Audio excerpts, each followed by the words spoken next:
Hai semua, jadi hari ini kami akan melakukan praktikum uji penurunan titik beku pada pembuatan es krim ya.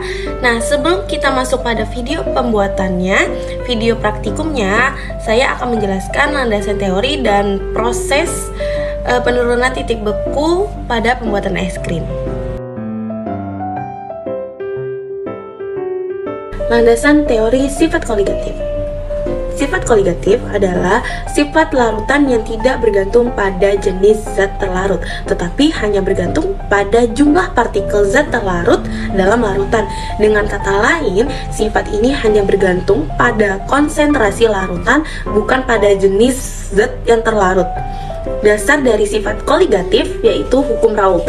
Hukum Raoult merupakan hukum dasar yang menjelaskan sifat koligatif larutan. Hukum ini menyatakan bahwa tekanan uap jenuh suatu komponen dalam larutan ideal sebanding dengan fraksi mol komponen tersebut dalam larutan. Selanjutnya yaitu ada asumsi sifat koligatif. Asumsi sifat koligatif: agar suatu larutan menunjukkan sifat koligatif, maka larutan tersebut harus memenuhi dua asumsi berikut. Yang pertama, zat terlarut tidak mudah menguap. Artinya, zat terlarut tidak berkontribusi pada tekanan uap larutan. Dan yang kedua, zat terlarut tidak larut dalam pelarut padat. Yang ini berarti hal ini akan mempengaruhi titik beku dan titik didih pada larutan. Selanjutnya yaitu macam-macam sifat koligatif. Jadi terdapat 4 sifat koligatif larutan yang utama, yaitu pertama, penurunan tekanan uap. Adanya zat terlarut menyebabkan tekanan uap larutan menjadi lebih rendah dibandingkan tekanan uap larut murni. Dan yang kedua, kenaikan titik didih. Titik didih larutan lebih tinggi daripada titik didih pelarut murni. Dan yang ketiga, penurunan titik beku. Titik beku larutan lebih rendah daripada titik beku pelarut murni. Dan yang terakhir yaitu tekanan osmosis. Tekanan yang diperlukan untuk menghentikan aliran pelarut melalui membran semipermeable dari larutan encer ke larutan yang pekat. Next, ada faktor yang mempengaruhi sifat koligatif. Yang pertama yaitu jumlah partikel zat terlarut. Semakin banyak partikel zat terlarut, semakin besar pengaruhnya terhadap sifat koligatif. Yang kedua yaitu jenis pelarut. Pelarut yang berbeda memiliki sifat fisik yang berbeda, sehingga akan mempengaruhi sifat koligatif larutan. Dan yang ketiga yaitu suhu. Suhu juga dapat mempengaruhi sifat koligatif, terutama pada tekanan uap dan kelarutan. Penerapan sifat koligatif. Sifat koligatif itu memiliki banyak penerapan dalam kehidupan sehari-hari dan industri. Antara lain, yang pertama nih contohnya yaitu pembuatan es krim. Penambahan garam pada es mempercepat proses pembekuan adonan es krim. Yang kedua yaitu penggunaan antifreeze pada radiator mobil. Antifreeze menurunkan titik beku air radiator sehingga mesin tidak cepat rusak saat suhu dingin. Dan yang ketiga, desalinasi air laut. Proses penyulingan air laut untuk menghasilkan air tawar. Dan yang terakhir itu ada penentuan massa molar zat terlarut. Dengan mengukur salah satu sifat koligatif, kita dapat menghitung massa molar zat terlarut. Proses penurunan titik beku pada pembuatan es krim. Proses utama yang terjadi adalah penurunan titik beku dari air. Yang pertama yaitu es batu pencair. Ketika es batu dicampurkan dengan garam, es batu akan mulai mencair. Proses mencair ini membutuhkan kalor. Nah, yang kedua yaitu garam larut. Garam yang ditambahkan akan larut dalam air yang dihasilkan dari pencairan es batu. Larutan garam ini memiliki titik beku yang lebih rendah dibandingkan dengan air murni. Artinya, larutan garam ini akan membeku pada suhu yang lebih rendah dari 0 derajat Celcius. Dan yang ketiga yaitu penyerapan kalor dari adonan es krim. Untuk dapat mencair dan menurunkan suhunya hingga mencapai titik beku larutan garam, campuran es batu dan garam akan menyerap kalor dari lingkungan sekitar. Dalam hal ini, lingkungan sekitar adalah adonan es krim yang berada di dalam wadah. Nah, yang keempat, adonan es krim membeku. Karena terus-menerus menyerap kalor dari adonan es krim, suhu adonan es krim akan turun secara drastis. Ketika suhu adonan es krim mencapai titik beku, maka adonan es krim akan mulai membeku dan membentuk es krim. Mengapa penurunan titik beku terjadi? Yang pertama yaitu partikel zat terlarut. Ketika garam larut dalam air, partikel-partikel garam akan menghambat pergerakan molekul-molekul di air. Hal ini menyebabkan molekul-molekul air lebih sulit untuk membentuk struktur kristal es.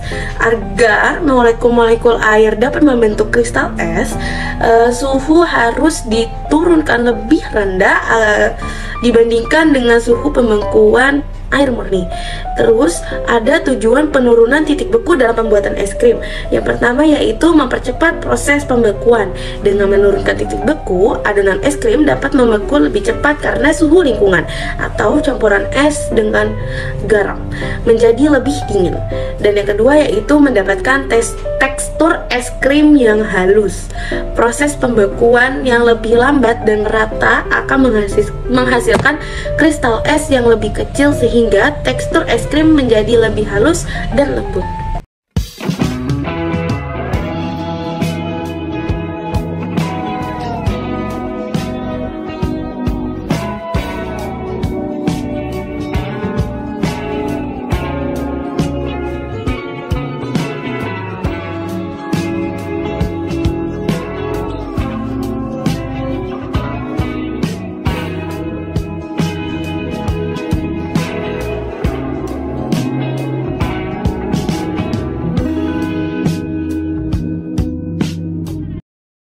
Hai guys, ini bahan dan alat untuk membuat es krimnya. Yang pertama itu ada baskom, terus yang kedua ini ada kaleng nabati, terus kita juga bakal pakai susu UHT, juga susu evaporasi, terus ini ada juga susu segar juga, tapi yang rasa strawberry, juga ada garam kasar sama es batu.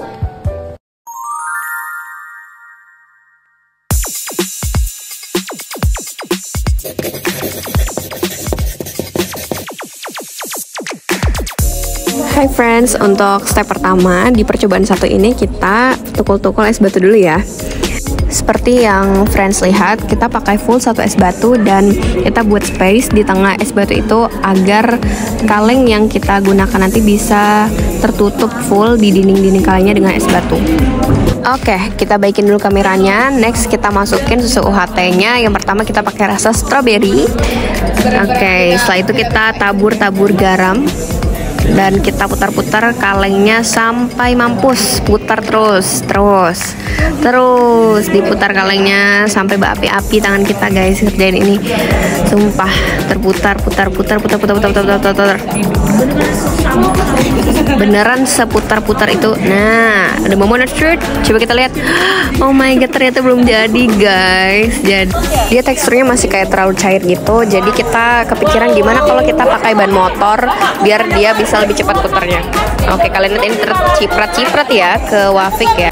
Ini kita pakai motor Kaat ya guys untuk gas ban motornya. Oke, ini udah mulai lelah ya. Jadi kita gantian, ada Kak Cica yang juga terkena ciprat-cipratan air ban ini ya. Masih tetap berusaha memaksakan menggunakan ban motor dan berharap kalau es krimnya bakal jadi. Oke, the moment of truth. Coba kita buka. Jeng. Udah mulai si teksturnya guys. Cuman dia pas dirasain tuh kayak asin banget. Tapi kita menyerah ya friends. Kita melakukan percobaan kedua, yang dimana percobaan kedua ini kita menggunakan ember yang tingginya itu setara dengan tinggi kalengnya, agar ketika kita memasukkan es batu itu bisa menutup seluruh dinding kalengnya. Yang dimana kami harapkan agar es ini bisa lebih cepat jadi dengan cara yang seperti ini. Coba kita lihat ya. Putar terus, kalian putar terus sampai mampus. Putar. Jangan lupa ditaburin garam ya friends. Iya, terus diputar sampai mampus, friends. Ya, ini Acil Atia sedang memutar-mutar kalengnya, ya. Diputar-putar terus dan digantikan dengan Acil Wafik ya. Acil Wafik juga mencoba untuk memutar-mutar kalengnya, putar sambil dicek-cekin juga sesekali apakah esnya itu udah jadi atau belum. Nah, di sini kita lihat kalau es batunya itu mulai mengurang, sehingga kita tambahkan es batu lagi di sini.